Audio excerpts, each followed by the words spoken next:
Civil War est un film qui préfère suggérer que démontrer et qui mise sur l'intelligence du spectateur plutôt que de lui fournir un menu prêt à penser.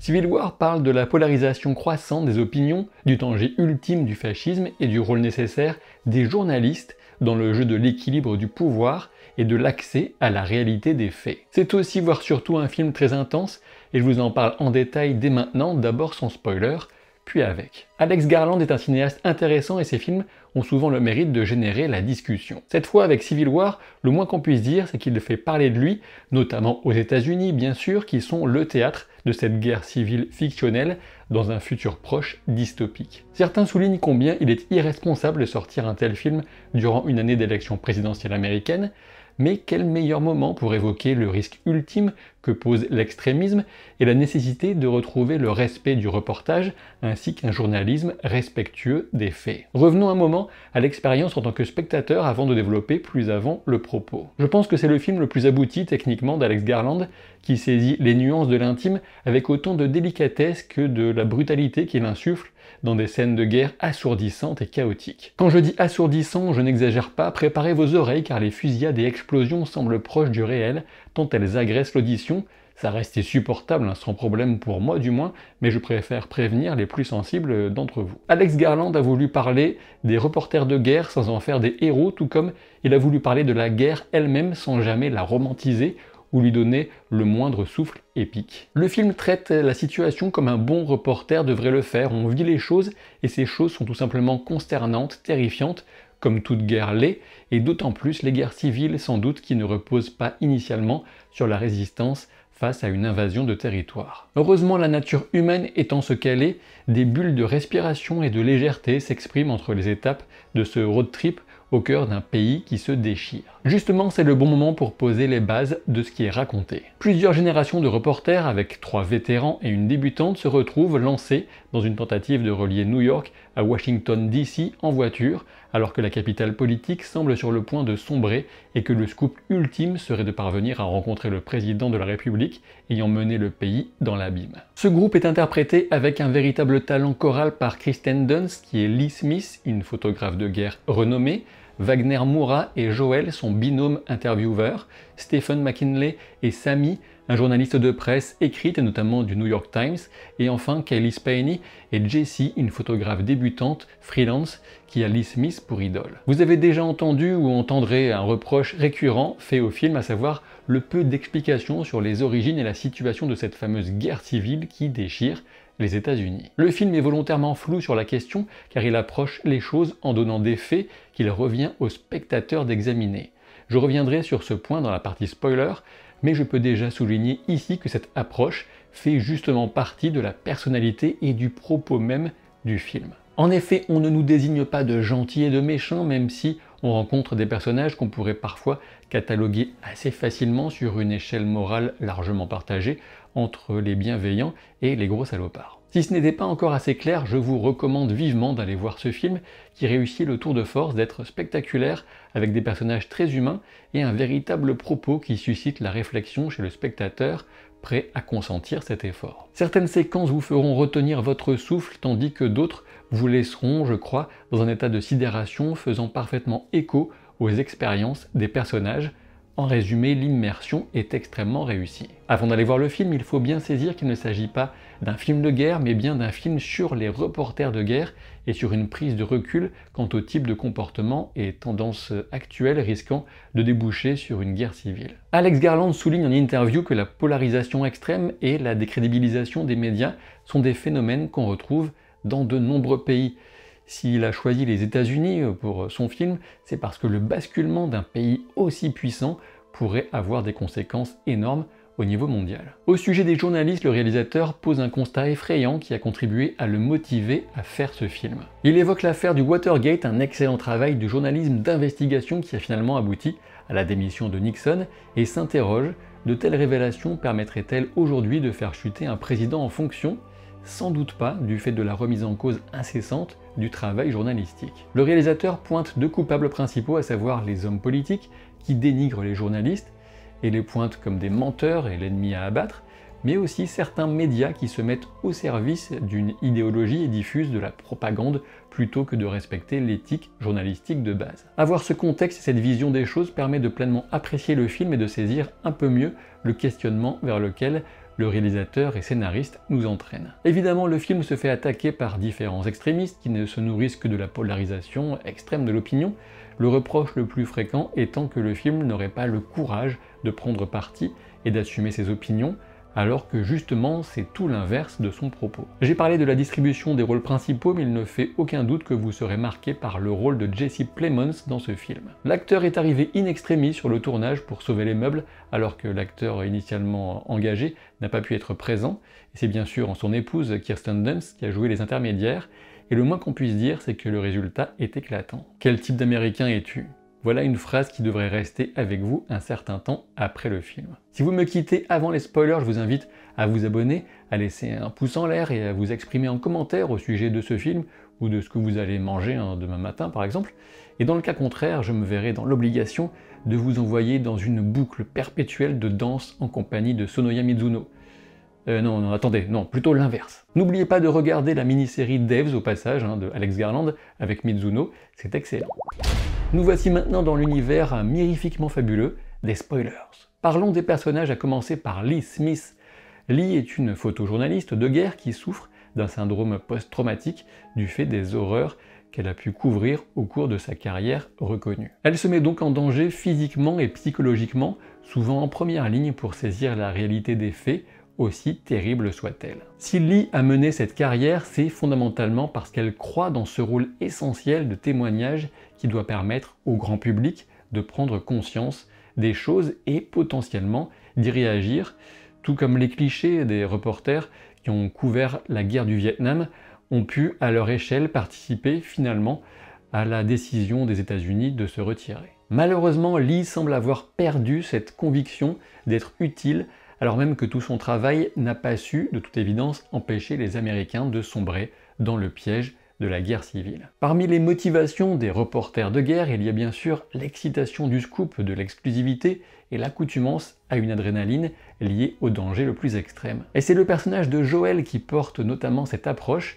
Vous reconnaîtrez bien sûr dans le rôle Wagner Moura, rendu célèbre pour son rôle de Pablo Escobar. Le journalisme s'inscrit dans une longue tradition et Sammy est en quelque sorte une figure de mentor, en tout cas de sagesse, voire de garant moral et éthique du groupe. On peut estimer ainsi que le moment de bascule pour Lee survient lorsqu'elle décide de supprimer la photo du cadavre de son ami sur la banquette arrière de la voiture. En faisant cela, Lee fait passer ses sentiments avant sa mission et on la retrouvera encore plus incertaine quant à la justification de son engagement durant l'attaque de Washington DC, du moins jusqu'à ce qu'elle reprenne les choses en main par pur réflexe professionnel, on peut le supposer. À l'autre bout du spectre, on a donc Jesse qui aspire à ce métier mais qui n'en maîtrise pas les nécessités de terrain et semble ne pas avoir la maturité pour en percevoir tous les enjeux éthiques et moraux. Alex Garland a confié que cette approche inconsciente et idéalisée était en partie autobiographique puisqu'à 19 ans, il s'était lui-même imaginé pouvoir devenir reporter de guerre et s'est lancé sur des lieux chauds du monde avec une fausse carte de presse. Heureusement, un reporter vétéran a compris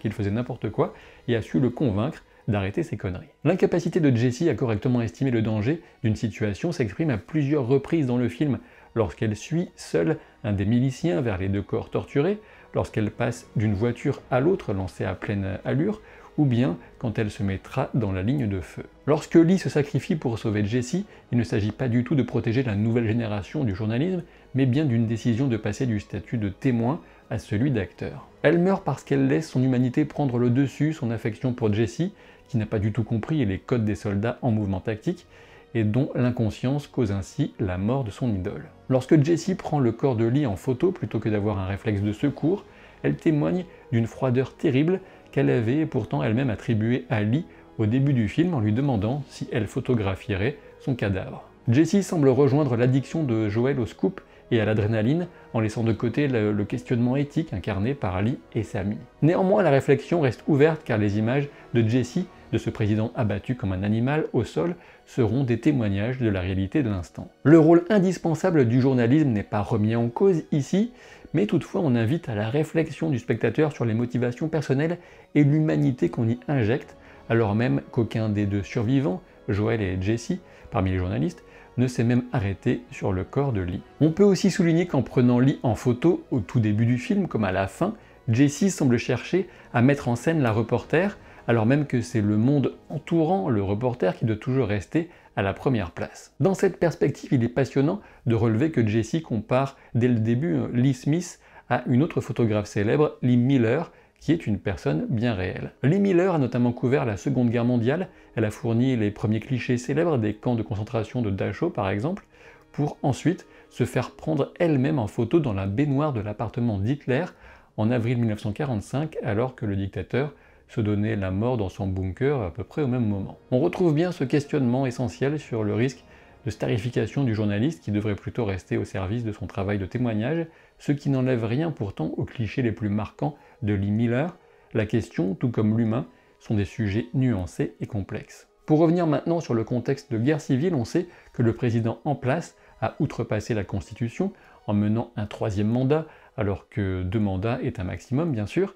Ce président a aussi fait bombarder des civils, a démantelé le FBI et a ciblé les journalistes à plusieurs reprises. Face à ce président clairement défini par Alex Garland comme un dictateur fasciste, le paysage politique des États-Unis s'est totalement transformé avec différentes coalitions armées entre États. Les forces de l'Ouest voient notamment l'alliance inattendue entre la Californie et le Texas.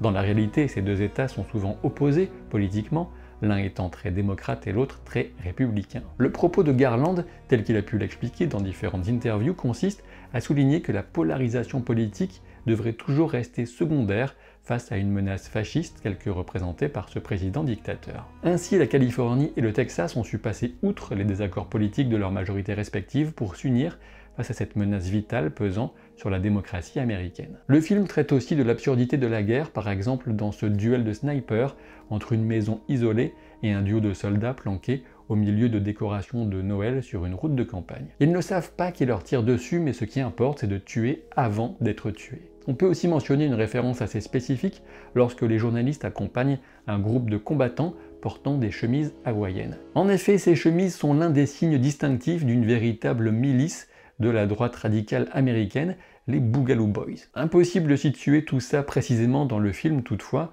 et cela reste bien sûr volontaire. On a aussi connaissance d'un massacre d'Antifa qui aurait eu lieu des années plus tôt, mais on n'en connaît pas vraiment les coupables ni le contexte. Toutefois, on a conscience d'une chose, les racistes les plus radicaux et immondes profitent de ce chaos pour faire de l'épuration ethnique, comme on le voit avec le personnage sans nom, incarné par Jesse Plemons. Il voit le monde à travers ses lunettes rouges, une vision qui est donc sanglante et biaisée, et qui l'amène à décider de la vie et de la mort sur la base unique des origines ethniques des gens qu'il rencontre. Dans cette scène, Sammy est le plus sage, mais aussi celui qui passe le premier du statut de témoin à celui d'acteur, inspirant peut-être l'ultime geste salvateur et sacrificiel de Lee envers Jesse. Pour la petite histoire, on sait que cette scène a été filmée du plus loin possible avec des objectifs à longue portée pour laisser les acteurs dans ce petit microcosme de tension extrême. Le dernier quart d'heure du film est tout bonnement hallucinant avec cette attaque sur Washington